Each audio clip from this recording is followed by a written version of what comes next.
So the goulash is ready. You can see how it's darkened. It's no longer that sort of red tomatoey colour. It's darkened with meat juices and long cooking. So again, this is a great dish to put potatoes in, and I think if you ate this in Hungary or whatever, you would have potatoes cooked for the last 20 minutes in the sauce, and so your whole meal is in one dish. I prefer to have them on the side. That's a personal choice. Sour cream. Sour cream is the perfect foil for goulash. It adds a lovely lactic twang to a very rich, meaty, delicious. It's just, and you can tell this is cooked because that just slides through.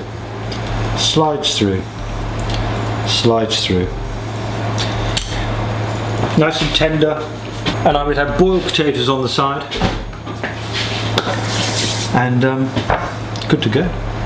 We're back to the ingredients for the risotto. So I've got some finely chopped shallot there, and as I said, we wanted it cut quite small because we want to get as much flavour out of it as possible. The arborio rice, and or it might be cannaroli. They're both pretty much the same. The arborio is a little bit more common. Cannaroli, not quite so often to be seen. So the shallot's in with the thyme. We need another whack of garlic in there. Again, I'm going to let those sweat off a wee bit to start working before I add the garlic in. So one of the things about risotto, oh, that's a risotto spoon, by the way. So you pull it one way, and as you're pulling the risotto this way, some of the risotto is going that way. Because the whole point of this, not the whole point, but one of the reasons you use these rices is that you knock the starch off the sides. And by taking the starch off the side, that's what gives us it creaminess. And there are various grades of risotto rice. I have some which are used for very, very exotic individuals like myself, where it's barrel aged, you know, and it sits around for a long, long time. It's grown in premium, you know, like a grape in a premium area of the country. Po Valley is where a lot of it comes from, and it's got a superior taste and a superior creaminess to it. So we just want to get that going. I'm going to put my garlic in now. At the same time, I'm going to put in the mushrooms. So I don't know, this is about 3/4 of a pack of mushrooms. When we put the rice in, we put it in to allow every grain of rice to get covered in a bit of oil. It's called in Italian the tostadora, so it's where they toast the rice. And then we put some white wine in. You let that evaporate, and that's, everything starts to thicken at that point, and that is the first beginnings of your risotto. So they begin to give off their juice. In goes the rice. 60 grams per head is probably ample for the risotto rice, especially if it's got something else on the side. So that's all ready to accept the wine, and I would say I'm going to put in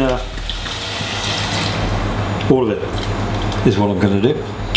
Now I don't know how much that is. That's 100 and it's nearly 200 ml. So that's a glass of wine. Those little bottles are pretty useful because they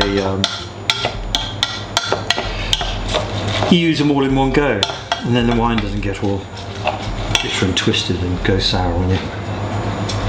So while that happens, we're just going to go through the basis for a stir fry.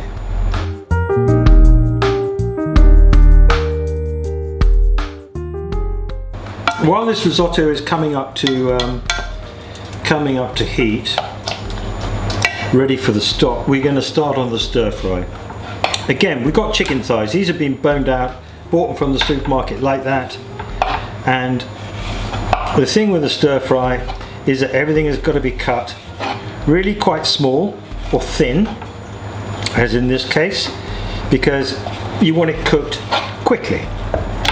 And if it's in great lumpy bits, it's never going to be quick. And again, I've been very lazy, but it's not a question of lazy, it's a question of convenience. So here we are, we've got some stir-fried vegetables. They're already in a pack for you, so that makes, you don't even have to think about it. So we'll have some of each of these. So we've got tender stem broccoli, baby sweet corn, mange tout peas,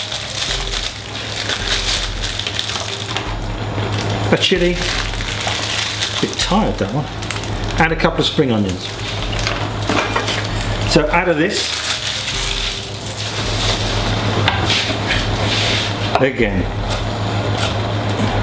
we want to cut it into little bite-sized pieces, not so small that you don't even recognize what it is, but not so big that it takes time to cook it. So I'm just going to cut those in two.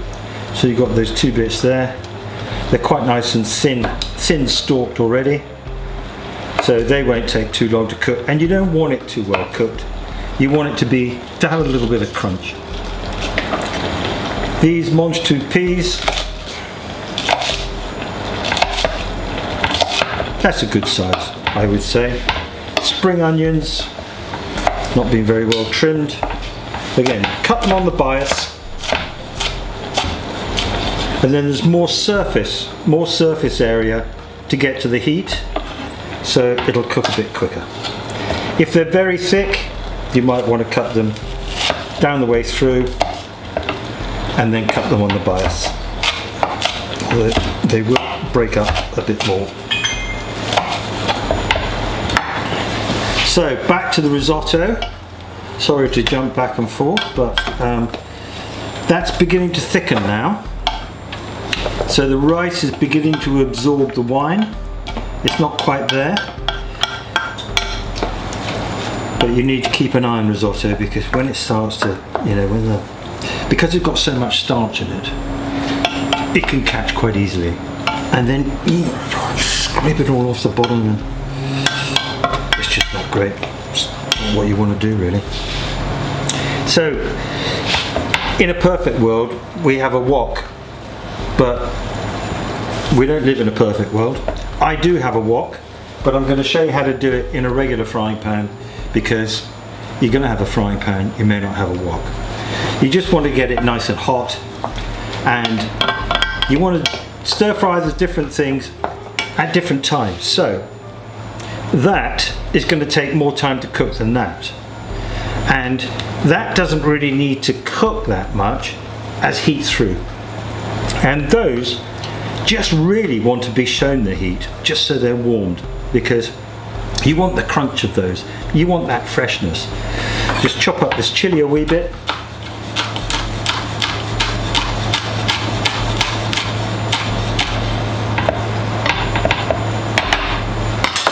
Again, bit of lime, very happy to have a bit of lime in there. It's all those Asian flavours. Right, this risotto is now just about ready to take the stock. You can see almost all the liquid has disappeared. It's just sort of a creaminess on the bottom. So we get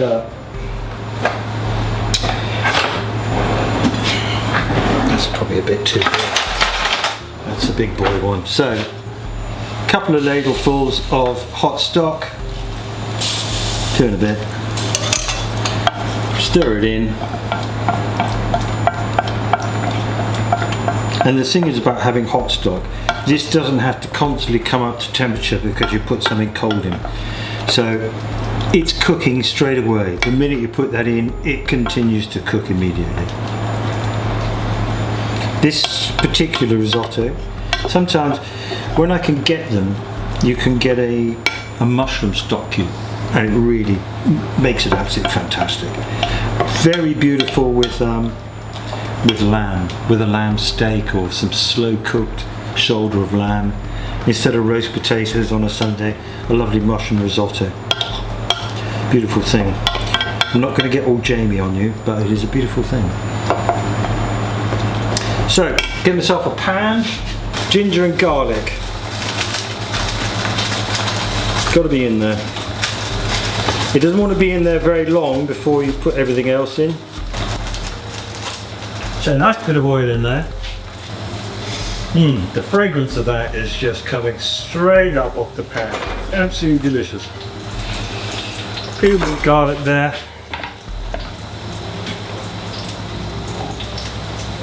So, and the idea with a wok is that, you know, it's a bowl shape and all the surfaces are scalding hot. So all the different ingredients just touch the side very, very lightly, very quickly, and there's a great deal of surface area that cook.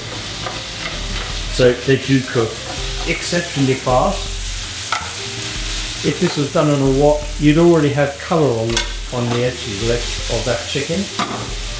But you know, as I say, this is for people who are cooking at home, and we don't all want a wok. Just a little bit of pink still showing on the chicken. So these things need to go in an order. Because if you throw it all in at one time, some of it will be overcooked, and some of it will be right, and some of it might be undercooked.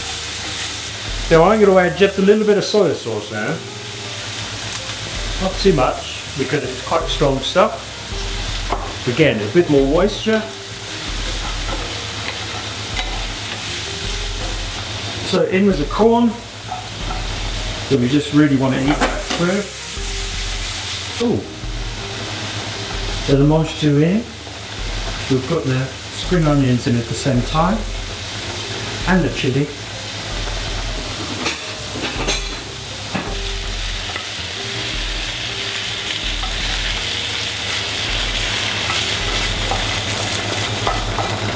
It's cooked and ready. Now for me, I like a little bit of chili sauce over the top as well. You know, some rice on the side. And it's a lovely and very quick meal. And again, it's inexpensive. You've got chicken thighs in there. They cost no money at all. A little bit of vegetables. You know, it's got protein. It's got, you know, probably 2 of your 5 a day. It's got flavour. It's good fun to cook. Good dish.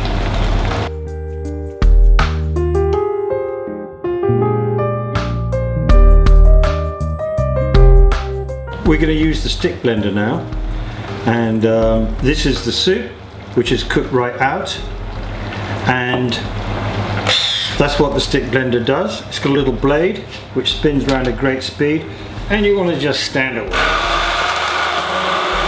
can be a bit noisy.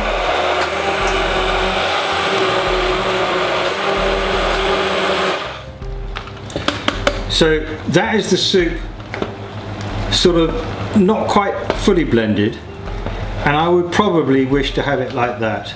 So it's got a few bits in it to make it interesting, but we can blitz it all the way.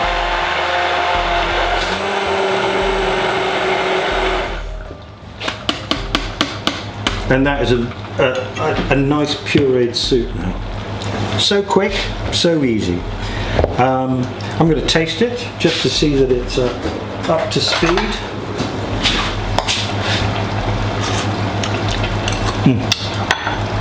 You've got the leeks, you've got the potatoes, a bit of garlic, a bit of thyme. What's not to like? It's lovely. And so simple. You know, it's got, you know, 3 ingredients. Well, 4 ingredients if you include the stock.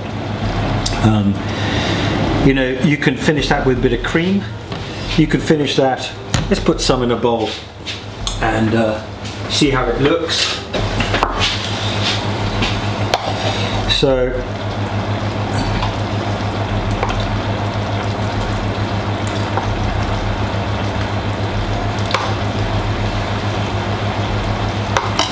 You could do a swirl of cream on the top.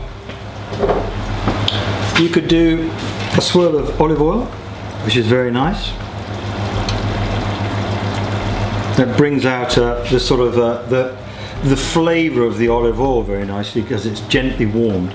So every time you take a sip, you get a little bit of that olive oil off the top.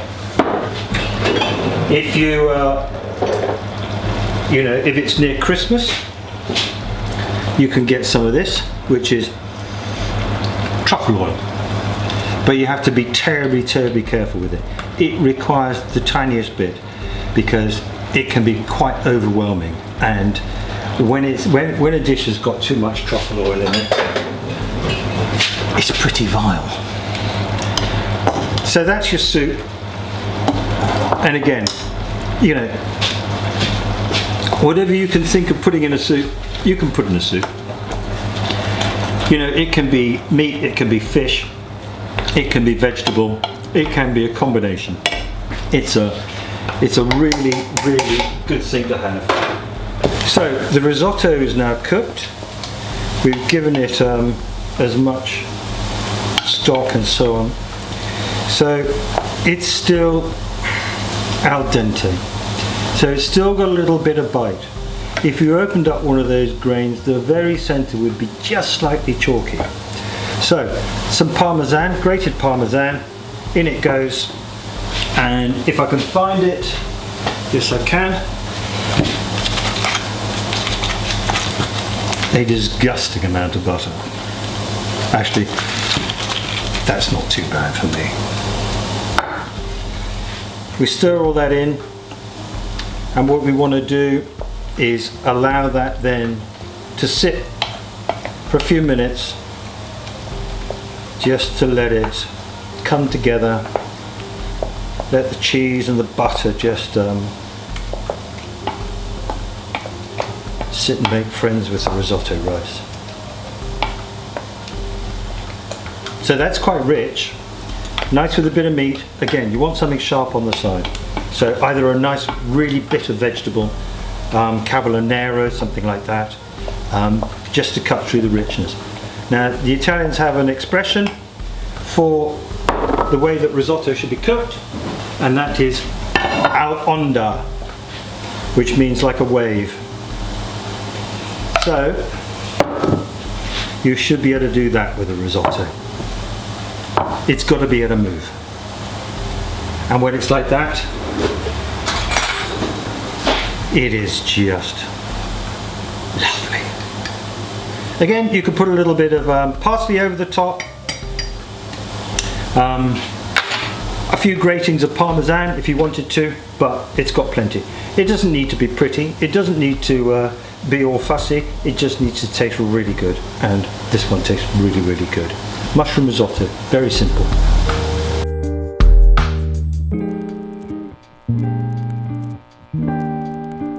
Okay, so we're going to do an omelette now. Eggs, great vehicle for different flavors, and of course, as we know, full of protein and so on. In the pan, I put a little bit of oil, the universal oil, and I put a little bit of butter for flavor. Just move off there for a moment. Generally, for one person, 3 eggs. That is the sort of industry standard.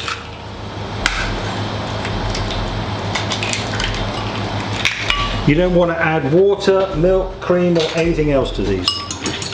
So don't believe what you're told in another book somewhere. You just want to have the eggs. A little bit of air into them, a little bit of salt, a little bit of pepper, another quick whisk to put it in, and into your pan.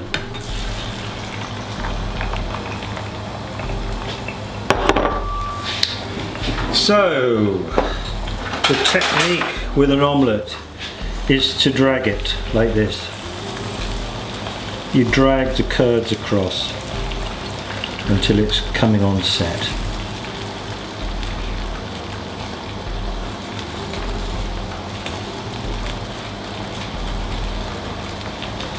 So what I've done is I cut some potato earlier, and the potato I cut into little thin slices like that. Then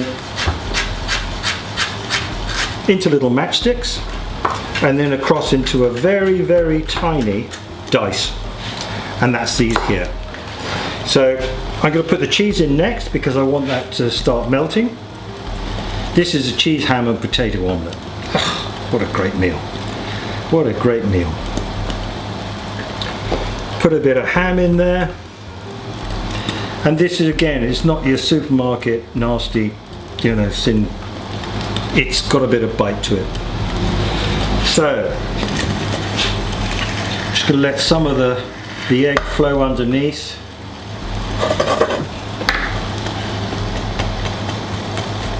And you want to just start to tip the omelette. I mean, this is a classic way of making an omelette. You don't have to make it like this. You can just fold them over, and it's going to taste exactly the same, believe you me. So, potatoes are going in. So not only are they going to have another flavour in there, but there's going to be another texture because those are really crispy.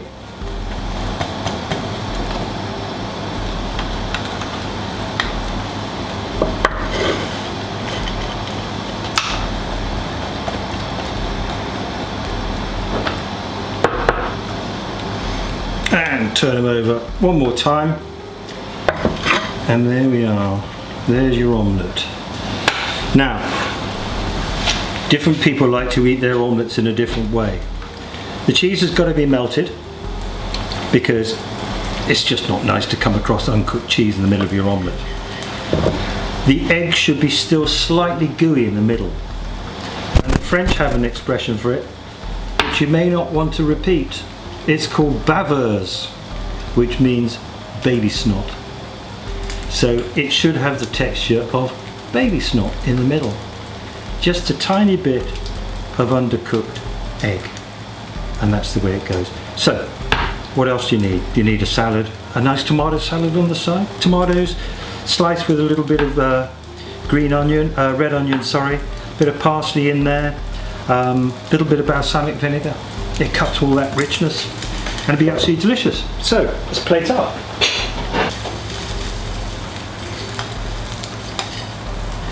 So, put them onto the plate there like that. What a beautiful thing. And you can see there's still just a little bit of moisture in there. Some of that is cheese, some of that is from the ham, but some of it's still slightly undercooked egg. An omelette. Baveuse. This is the last thing we're doing today. This is the finished roast chicken. Little baby thing it is. So we want to take the legs off.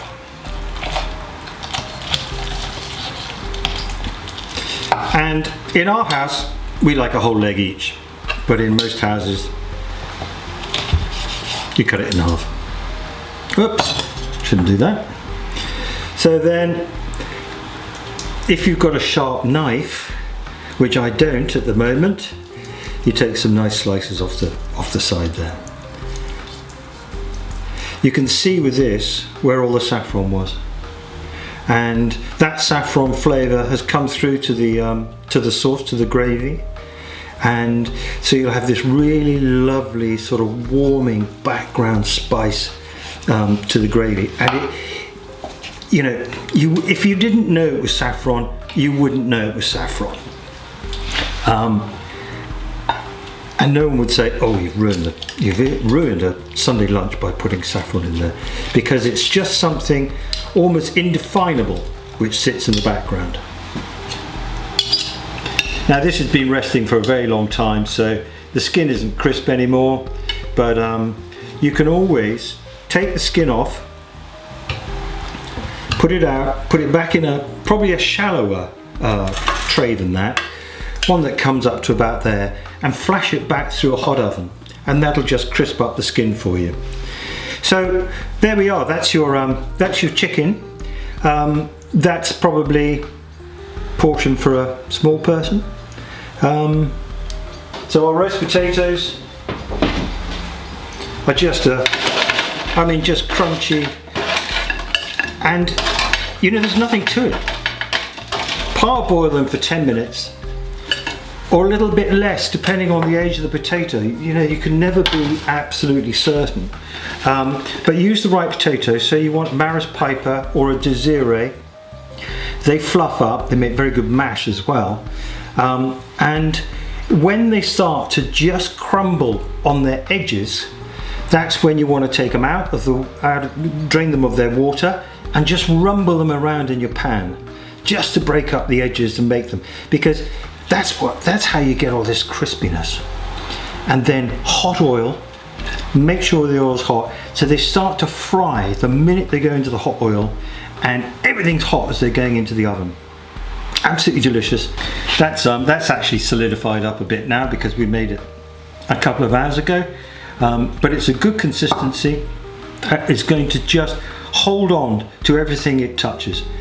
It's not thin, it's a nice medium weight sauce, so it'll stick to your vegetables, stick to your potatoes, and stick to your chicken. Hey, lovely.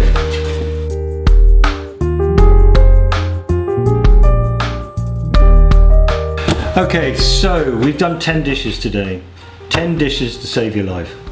They're all pretty simple, inexpensive, and they're all adaptable. And this is the whole point. Each of those 10 dishes, you could make another several dishes out of each of those once you know how to make the first one. So we've done risotto, you know, wonderful warming food, you know, cold winter's day, absolutely fantastic. And it can suit fish, it can suit meat, it can suit a vegetarian very easily. It doesn't have to have meat anywhere near it. We've done a tomato sauce. Tomato sauce, you can turn that into, with mince, into a bolognese, into a chili, into a lasagna. You can put it on the top of your own pizzas. And you don't need to use a pizza base or make them. You can use a naan, a plain naan, tomato sauce on, and then all your bits on top. Chuck it in the oven for 10 minutes. Absolutely fantastic. We made a bechamel. From the bechamel, we put cheese in, a little bit of mustard. We added that to some ready cooked macaroni, some bacon on the top, in the oven. Beautiful meal. Omelette, little bit of potato, little bit of ham, little bit of cheese. You could make it just with herbs. You could make it with any vegetable you like. Asparagus, or, you know, sprout tops if you want. Very nice alternatives. I like to cook it with lettuce sometimes, a little bit of ginger, a little bit of garlic, a little bit of soy sauce, and it becomes a Japanese style omelette. Absolutely fabulous. So we made a curry. The curry took 25 minutes. Chicken size, very forgiving, very inexpensive. Finished off with a little bit of yogurt, a little bit of coriander. It's a beautiful midweek meal. Stir fry, again, chicken size, cut very thin. The whole took 5 minutes to cook it. Nothing, absolutely nothing, no time at all. The mac and cheese we talked about. The roast chicken there, we did a tray bake. Again, very, very simple, chicken size, in the oven, half an hour, with as many or as few vegetables as you like. And then we took a couple of those out, we shredded them, squeezed some of the garlic in, took out some of the tomatoes, the peppers, the onions, bit of yogurt, bit of chili sauce, wrapped it up. Beautiful. So we're going to do some more of these if people like to see them. We're going to have 10 dishes to save your life vegetarian, 10 dishes to save your life pasta, 10 dishes to save your life with just minced beef. Minced beef is for a meat eater, it's inexpensive and it's so adaptable. You can make so many different things, from meatballs to chilies to a Greek lasagna, pasticcio, many different things. We're also, at some stage, we're going to do takeaways at home. So, you know, the kebabs, everything like that, we're going to do those. And you'll be able to see them all. Make 10, make more than 10 from those 10.